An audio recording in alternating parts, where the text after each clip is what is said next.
ಎಲ್ಲರಿಗೂ ನಮಸ್ಕಾರ. ಭಾನುಪ್ರಿಯ ಕ್ರಿಯೇಟಿವ್ ಕನ್ನಡ ಚಾನಲ್ಗೆ ನಿಮ್ಮೆಲ್ಲರಿಗೂ ಮತ್ತೊಮ್ಮೆ ಸ್ವಾಗತ. ನಾನಿವತ್ತು ನನಗೆ ಗೊತ್ತಿರೋ ಕೆಲವೊಂದು ಟಿಪ್ಸ್ಗಳನ್ನು ನಿಮ್ಗೆ ಶೇರ್ ಮಾಡ್ತೇನೆ.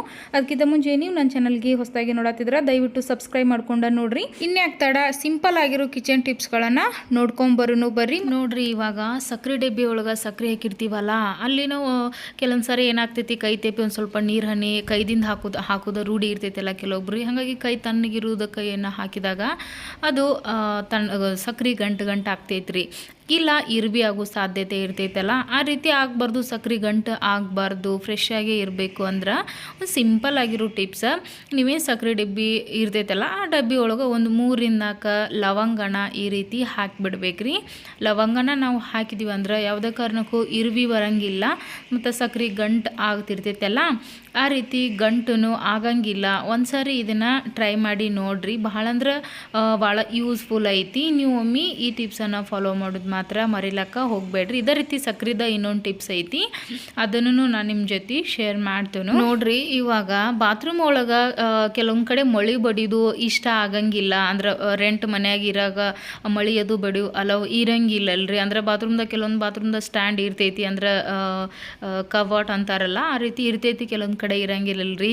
ಕೋಲ್ಗೇಟ್ ಆಗಿರ್ಬೋದು, ಟೂತ್ ಬ್ರಷ್ ಆಗಿರ್ಬೋದು, ಈ ಪ್ರತಿಯೊಂದನ್ನು ನಾವು ಇಡಾಕ ಜಾಗ ಇರಂಗಿಲ್ಲಲ್ಲ, ಅಲ್ಲಿ ಸಿಂಪಲ್ ಆಗಿ ಒಂದು ಟೇಪ್ ಮತ್ತೊಂದು 2 ರಬ್ಬರ್ದಿಂದ ಒಂದು ಸಣ್ಣ ಗ್ಲಾಸ್ದಿಂದಾಗಿ ಯಾವ ರೀತಿನ ನಾವು ಬಳ್ಳಿನ ಮಳಿ ಬಡೆಲ್ಲ ಈ ಬ್ರಷ್ ಅದು ಇಟ್ಕೊಳಕ್ಕೆ ಒಂದು ಸಣ್ಣದ ಸ್ಟ್ಯಾಂಡ್ ಟೈಪ್ ಮಾಡ್ಕೊಳ್ಳೋದನ್ನದ ನೋಡ್ಕೊಂಬರ್ನು ಬರ್ರಿ. ನೋಡ್ರಿ, ಇವಾಗ ಈ ಸ್ಟ್ಯಾಂಡ್ ಐತಲ್ಲ, ಇದು ಈ ಟೇಪ್ ಐತಲ್ರಿ, ಈ ಏನು ರಬ್ಬರ್ ತೊಗೊಂಡಿವಲ್ಲ, ನಾನು 2 ರಬ್ಬರ್ ಯಾಕೆ ತೊಗೊಂಡಿನಿ ಅಂದ್ರೆ ಸ್ವಲ್ಪ ಟೈಟಾಗಿ ಕುಂಡಿರ್ತೈತಿ ಅನ್ನೋ ಕಾರಣಕ್ಕೆ ಈ ರಬ್ಬರ್ ಒಳಗೆ ಈ ಟೇಪನ್ನು ಈ ರೀತಿ ಹಾಕಿಬಿಡ್ಬೇಕು. ಹಾಕಿ ನೀವು ಎಲ್ಲಿ ಮೊಳಿ ಹೊಡಿಬೇಕು ಅಂದ್ಕೊಂಡಿರಲ್ಲ, ಅಂದ್ರೆ ಬಾತ್ರೂಮ್ ಒಳಗಾಗಿರ್ಬೋದು, ಬಾತ್ರೂಮ್ದಾಗ ಯಾವ ಜಾಗಕ್ಕೆ ಟೈಲ್ಸ್ ಮೇಲೆ ಮಳೆ ಹೊಡಿಬೇಕು ಅನ್ನೋದಿರ್ತೈತಲ್ಲ, ಅಲ್ಲಿ ಇದ್ರಾಗ ಪಾಸ್ ಮಾಡಿದ್ದ ಈ ಟೇಪನ್ನು ಈ ರೀತಿ ಹಾಕಿ ಈ ರೀತಿ ಅಂಟಿಸ್ಬಿಡ್ಬೇಕ್ರಿ. ನೋಡ್ತಿರ್ಬೋದು, ಇನ್ನೊಂದು 2 ಸಾರಿ ಇದೇ ರೀತಿ ಟೇಪನ್ನು ಸೇಮ್ ರೀತಿನ ಅಂಟಿಸ್ಬಿಡ್ಬೇಕು.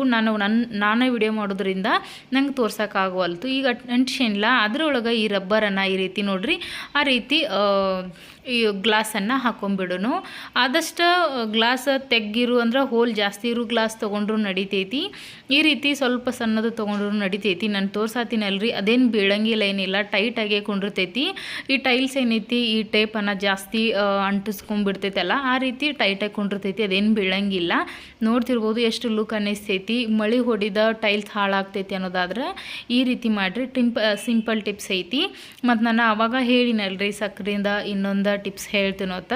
ಸಕ್ಕರೆ ಭಾಳ ಒಮ್ಮೊಮ್ಮೆ 4-5 ಕಿಲೋ ಗಟ್ಟಲೆ ತಂದು ಇಟ್ಕೊಂಡ್ಬಿಡ್ತೀವಲ್ಲ, ಅದು ಜಲ್ದಿ ಹಾಳಾಗಬಾರ್ದು ಅಂದ್ರೆ ಇದು ಕೆಲವೊಂದು ಕಡೆ ಏನಾಗ್ತೈತಿ, ಸಕ್ಕರೆ ಫುಲ್ಲು ನೀರಾಗಿಬಿಡ್ತೈತಿ. ಕೆಲವೊಂದು ಸಕ್ಕರೆ ಭಾಳ ದಿನ ಡಬ್ಬಿ ಒಳಗೆ ಈ ರೀತಿ ಪ್ಲಾಸ್ಟಿಕ್ ಡಬ್ಬಿ ಒಳಗೆ ಇಡೋದ್ರಿಂದ ಒಂಥರ ಸ್ಮೆಲ್ ಬರ್ತೈತಿ, ಚಲೋ ಭಾಳ ದಿನ ಚಲೋ ಉಳಿಯಂಗಿಲ್ಲ ಅನ್ನೋರ ಈ ಸಿಂಪಲ್ ಟಿಪ್ಸ್ ನೋಡ್ರಿ.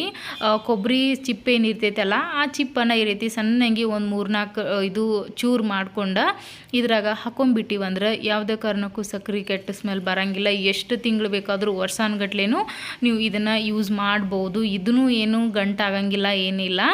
ಭಾಳ ಅಂದ್ರೆ ಭಾಳ ಯೂಸ್ಫುಲ್ ಐತ್ರಿ. ನಾನು ಒಮ್ಮೆ ಒಂದು 5-6 ಕಿಲೋ ಸಕ್ಕರೆ ತಂದ ಇದೇ ರೀತಿನ ಹಾಕಿಡೋದು ನಿಮ್ಗೆ ಶೇರ್ ಮಾಡೀನಿ, ನೀವು ಇದನ್ನು ಟ್ರೈ ಮಾಡ್ಬೋದು. ಇವಾಗ ನೋಡ್ರಿ, ಮಳೆಗಾಲ ಐತಲ್ಲ, ಎಲ್ಲನೂ ಮೆತ್ತಗಾಗಿಬಿಟ್ಟಿರ್ತೈತ್ರಿ.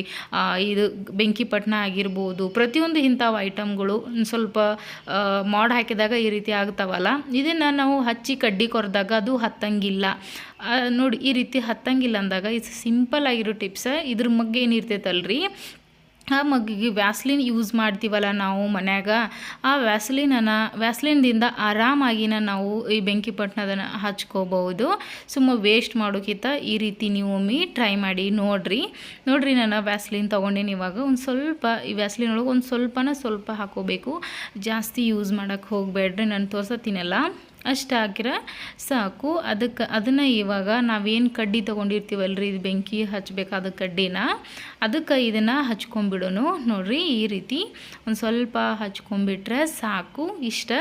ಇವಾಗ ಇದನ್ನು ಈಸಿಯಾಗಿನ ನಾವು ಕಡ್ಡಿ ಹಚ್ಚಿದ್ವಿ ಅಂದ್ರೆ ಆರಾಮಾಗಿನ ಅದು ಬೆಂಕಿ ಆಟೋಮೆಟಿಕ್ ಹತ್ತೈತಿ. ನೋಡ್ತಿರ್ಬೋದು, ನಿಮ್ಗೆ ತೋರ್ಸತ್ತೆ ನಾನು. ನೋಡಿರಿ ಎಷ್ಟು ಈಸಿಯಾಗಿ ಹತ್ತೈತಿ, ಇನ್ನಕ್ಕೆ ಹತ್ತಿರಲಿಲ್ಲಲ್ಲ.